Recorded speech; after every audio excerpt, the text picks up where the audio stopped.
Mes amis Capricorne, bonjour et bienvenue sur la chaîne Tarot à merveille. Pour votre tirage général, ceux qui me découvrent, soyez les bienvenus. J'espère que vous allez bien. Allez, c'est parti.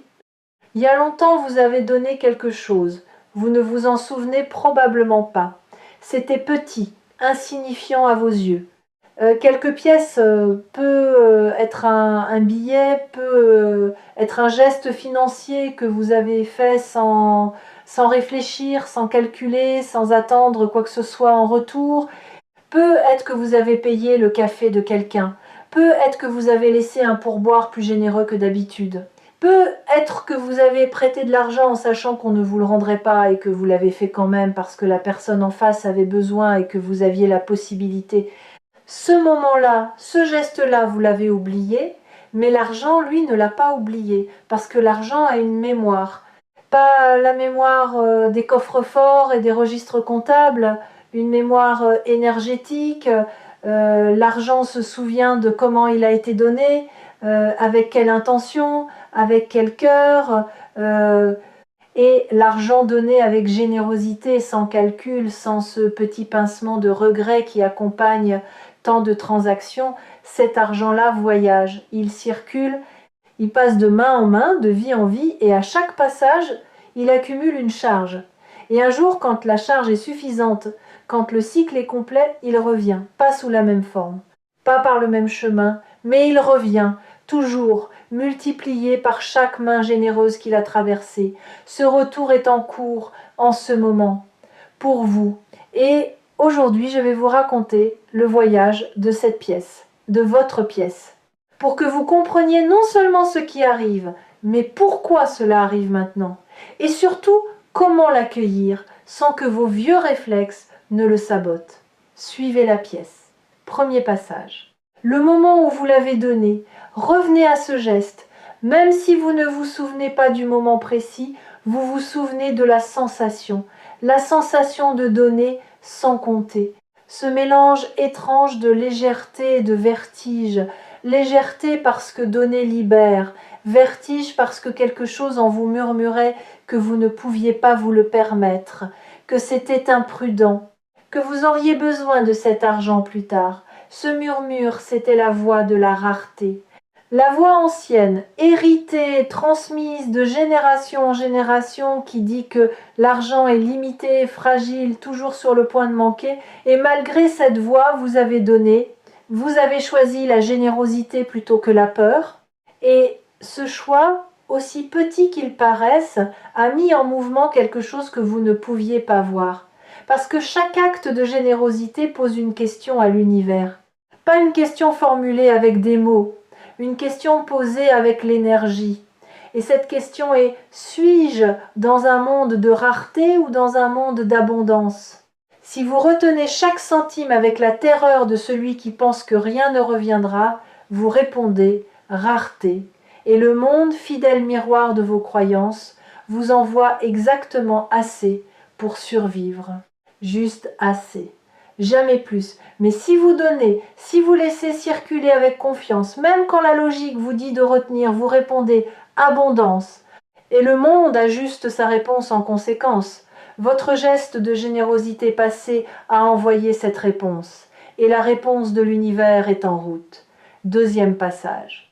Le voyage invisible. Votre pièce a quitté vos mains et a commencé un voyage que vous n'avez pas pu suivre. Elle est entrée dans la vie de quelqu'un d'autre. Et dans cette vie, elle a fait quelque chose, peut être qu'elle a permis un repas, peut être qu'elle a comblé un manque juste assez pour éviter une crise, peut être qu'elle a simplement rappelé à quelqu'un que la bonté existe encore dans ce monde. Et cette personne, touchée par votre geste, consciemment ou non, a à son tour fait circuler quelque chose, pas nécessairement de l'argent, peut être de la gentillesse, peut être de l'aide, peut être un sourire qui a changé la journée de quelqu'un d'autre, et ainsi votre pièce s'est transformée. Elle a cessé d'être un objet métallique pour devenir une onde de générosité qui s'est propagée de personne en personne, invisible, silencieuse mais réelle.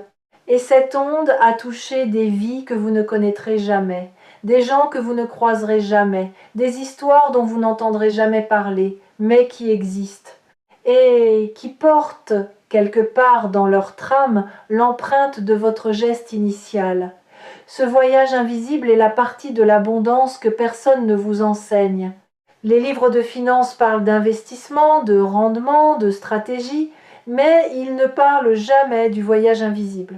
De cette circulation souterraine qui transforme la générosité en retour, la confiance en récompense et la foi en manifestation concrète. Et votre pièce a voyagé longtemps, parce que le cycle devait être complet, parce que l'onde devait toucher suffisamment de vie, parce que vous, de votre côté, deviez être prêt à recevoir le retour. Et cette préparation, elle ne se fait pas en un jour. Elle se fait à travers un processus profond de transformation intérieure que vous ne mesurez peu, être pas encore. Mais avant de parler de cette transformation, laissez-moi vous dire quelque chose sur la patience. La patience financière est la forme de patience la plus difficile à cultiver, parce que le manque d'argent n'est pas abstrait, il est concret, il se manifeste dans les choix que vous ne pouvez pas faire, dans les expériences que vous devez refuser, dans cette anxiété physique presque viscérale qui vous saisit quand une facture arrive et que le solde ne suit pas. Et dans ces moments-là, parler de patience semble insultant, presque cruel. Je ne minimise pas ce que vous avez traversé, les nuits blanches, les calculs incessants. Cette sensation d'être prisonnier d'une machine qui exige toujours plus et donne toujours moins. Mais je veux que vous regardiez cette période avec des yeux neufs, pas avec les yeux de la victime, avec les yeux de l'alchimiste qui sait que le plomb doit passer par le feu pour devenir or, et que le feu, aussi douloureux soit-il, n'est pas la fin du processus. Il est le processus. Chaque moment de manque que vous avez vécu a brûlé une couche de croyances limitantes. Chaque nuit blanche a dissous un fragment de la peur héritée. Et ce qui reste après le feu, après la combustion de tout ce qui n'était pas vous, c'est l'or. L'or de votre rapport purifié à l'argent. L'or de votre capacité à recevoir sans peur et à donner sans regret.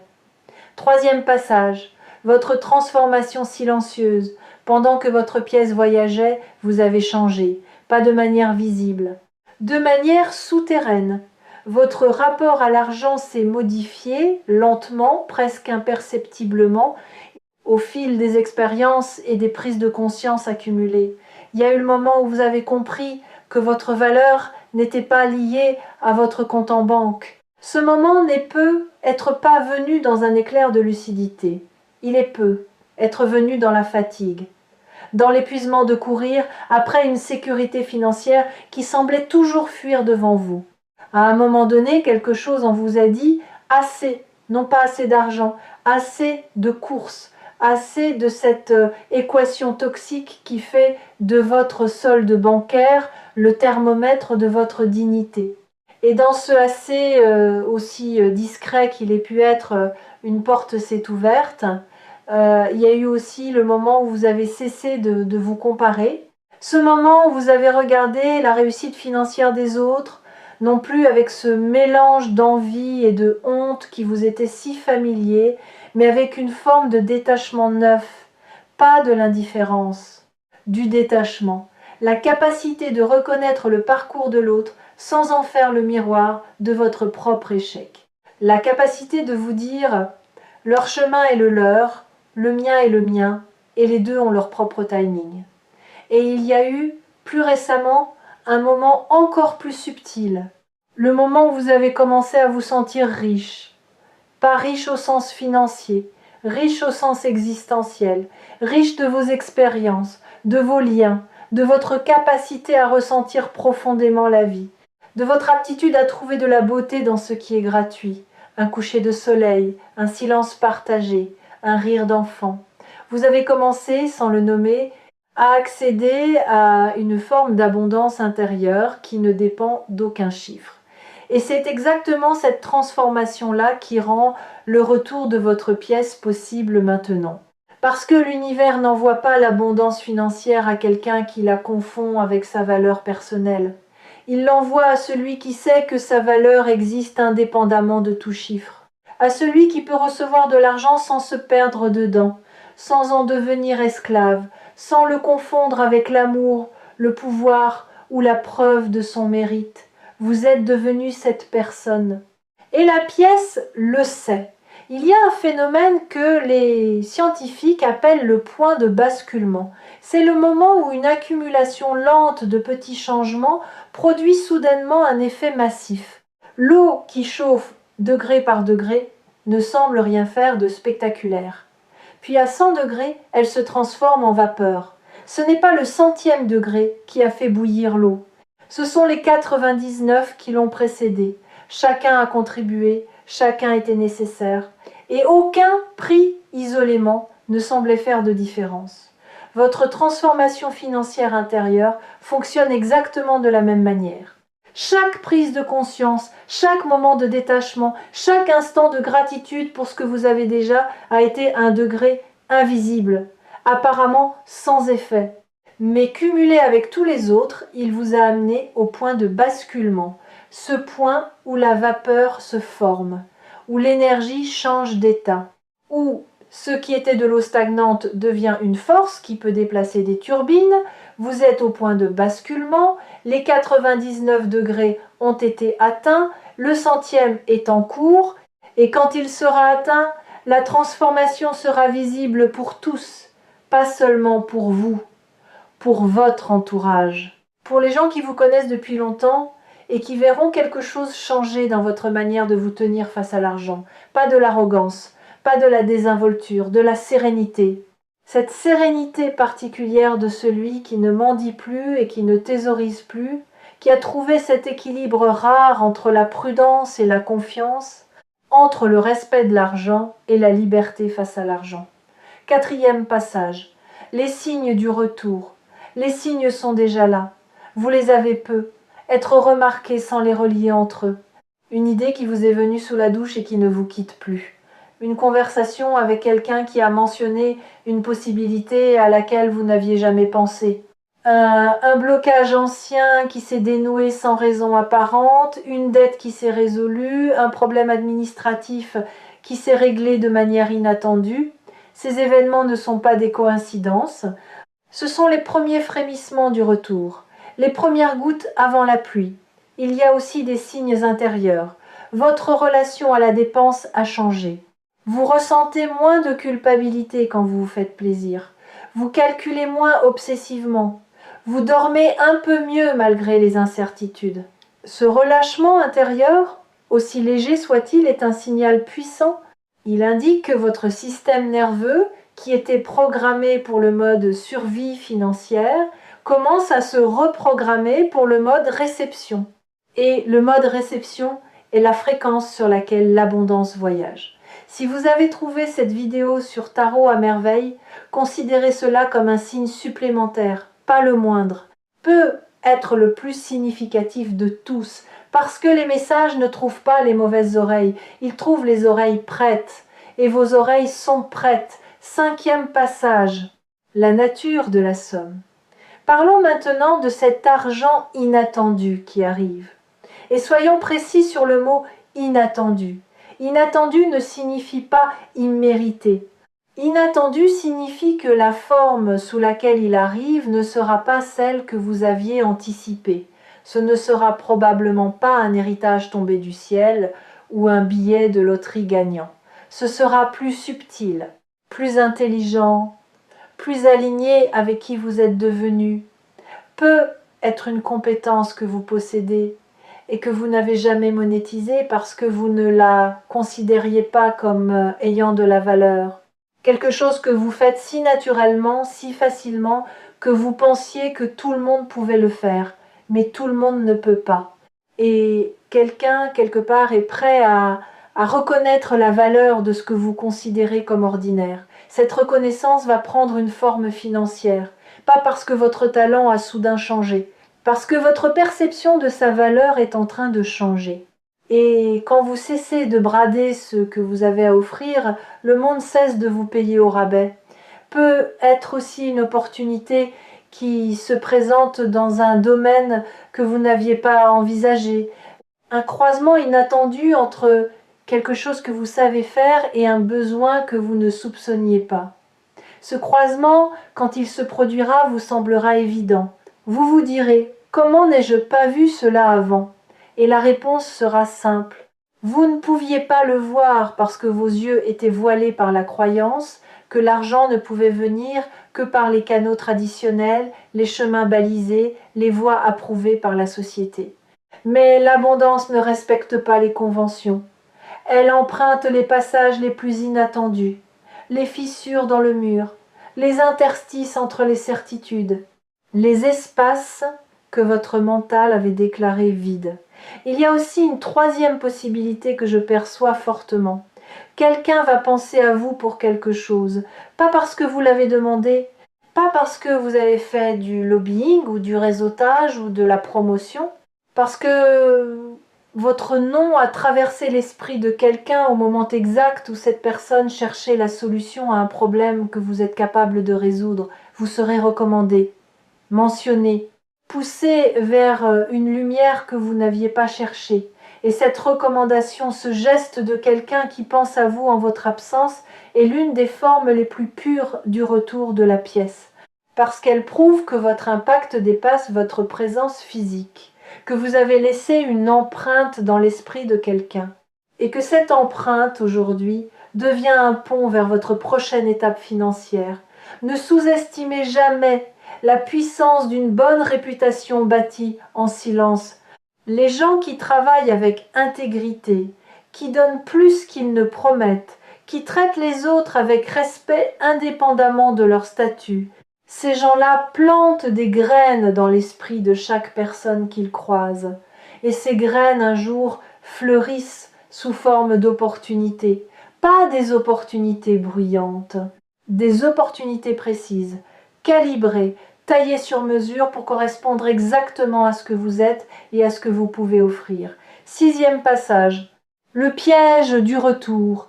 Et voici la partie que je dois vous dire avec la plus grande clarté, parce que l'argent qui revient porte avec lui un test, pas un test punitif, un test de cohérence. Le test est simple. Quand cette somme arrivera, resterez-vous la personne que vous êtes devenue ou reviendrez-vous à la personne que vous étiez?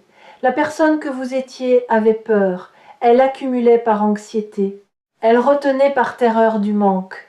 Elle se sentait coupable de posséder et honteuse de manquer. La personne que vous êtes devenue circule. Elle donne avec confiance. Elle reçoit avec gratitude. Elle comprend que l'argent est un flux, pas un stock. Que la richesse véritable se mesure à la vitesse à laquelle l'énergie circule à travers vous, pas à la quantité que vous parvenez à retenir. Le piège, c'est la régression. Quand l'argent arrive après une longue période de manque, les vieux réflexes se réactivent, la peur se réveille, l'anxiété reprend sa place, et soudain vous vous retrouvez à serrer les poings sur ce que vous venez de recevoir, terrifié à l'idée que cela disparaisse. Si vous cédez à ce réflexe, le flux se coupe, le robinet se ferme, et vous vous retrouvez exactement là où vous étiez avant, avec un peu plus d'argent mais la même peur, ce qui revient au même. La clé est de rester dans le mouvement, de continuer à circuler, de continuer à donner, même quand la peur dit de retenir, de continuer à investir en vous-même, dans vos rêves, dans votre bien-être, même quand la voix de la rareté murmure que vous devriez tout garder pour les jours difficiles. Les jours difficiles, vous les avez déjà traversés. Ils vous ont enseigné tout ce qu'ils avaient à enseigner. Il est temps d'appliquer ces leçons, pas de les revivre. Un mot que j'aimerais vous offrir ici. Un mot à garder comme une amulette contre la régression. Ce mot, c'est circuler. Quand vous sentez la peur se resserrer autour de votre argent, murmurez-le. Circulez, pas dépenser, pas dilapider, circulez. Comme le sang circule dans le corps. Si le sang s'arrête dans une artère, c'est la crise cardiaque. Si l'argent s'arrête dans vos poings serrés, c'est la crise d'abondance. Gardez le flux vivant, gardez le mouvement actif. Et la somme inattendue ne sera pas un événement isolé. Elle sera le premier chapitre d'une histoire financière entièrement nouvelle. La pièce que vous avez donnée il y a longtemps est sur le chemin du retour. Elle a traversé des mains, des vies, des continents, peut être. Elle a semé dans chaque sol qu'elle a touché et récolté dans chaque cœur qu'elle a effleuré. Et maintenant, chargée de tout ce voyage, amplifiée par chaque acte de générosité qu'elle a inspiré, elle revient vers vous, non pas comme une pièce, comme une vague. Et cette vague porte avec elle plus que de l'argent. Elle porte la confirmation que vous vivez dans un monde d'abondance, que la générosité n'est pas une perte, que la confiance n'est pas de la naïveté, et que le cœur est un meilleur comptable que le mental ne le sera jamais. Les habitués des messages partagés sur Tarot à merveille reconnaîtront ici un thème qui revient sous des formes différentes, mais qui porte toujours la même. Essence, l'idée que ce que vous envoyez dans le monde revient vers vous, transformé, amplifié, mûri par le voyage, et que la seule chose qui détermine la qualité du retour, c'est la qualité de l'envoi. Vous avez envoyé de la générosité, vous recevrez de l'abondance, vous avez envoyé de la confiance, vous recevrez de la sécurité, vous avez envoyé de l'amour à travers chaque geste financier posé avec le cœur plutôt qu'avec la peur, et cet amour revient, sous la forme la plus concrète qui existe dans le monde matériel, sous la forme d'argent. Septième passage. L'accueil. L'argent est presque là, vous le sentez. Peut être pas encore dans votre portefeuille, mais dans votre corps, oui.